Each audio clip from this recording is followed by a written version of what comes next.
Like all of us, I received last week in the post this pamphlet of advice regarding our impending poll for the purpose of picking a constitutional convention.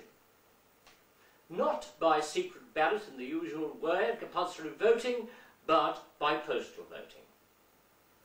This may be a wise move to prevent unthinking people who don't care casting silly compulsory votes, because this is a very, very important issue for this country.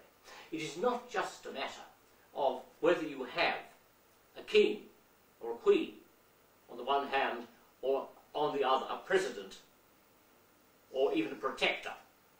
It is about the issue of the future of this constitution, now 100 years old, not in very good repair, with many big problems involving taxation, state and federal relations, and many other legal difficulties which bring a great deal of revenue to lawyers, but slow down the country's activities.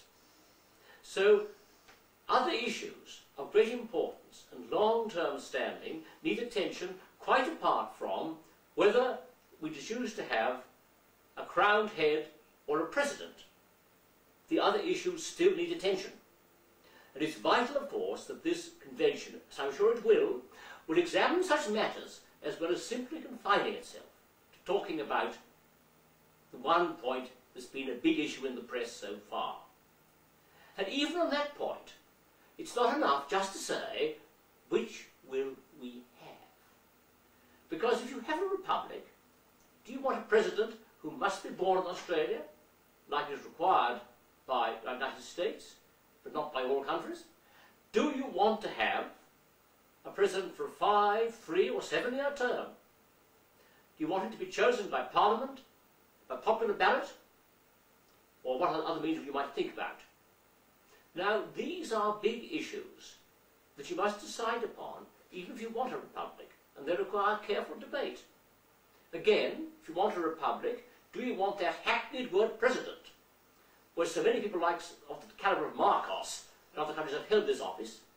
Is it our wish to use such a hackneyed, overused word? Why not the fine old English word protector used when Cromwell ran the English Republic or Commonwealth?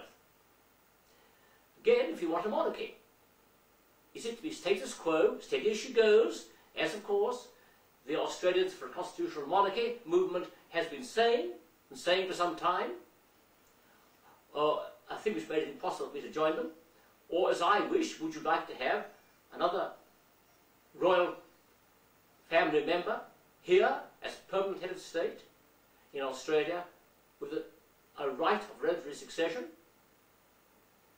If you want to keep the present system, do you want to have the next sovereign of Great Britain required to undergo coronations in all the main dominions of realms which are monarchies in the British Commonwealth, like the old Austrian Habsburg Emperor had to do in his empire? If so, will there have to be, as we might assume, secular ceremonies? As of course I think Prince Charles would like in Britain, with the very mixed religious population of that country now. All those points would require attention if you can keep the monarchy. So nothing really is not up for grabs. So it's very important this be a good convention of well-chosen people with a deep concern for their country's future and a good knowledge of its problems and possibilities. And you the voters, are now being required to make the choice of such people. We really must all make a good job of it, you know. Now, in this situation, clearly, we have to look at what is best for this country. And it is vitally important that none of you lightly put the matter aside or think it's just one very simple choice. Your whole national future, not of you and me, but of all your children and grandchildren, depend so much and so vitally on what in fact you may choose to decide.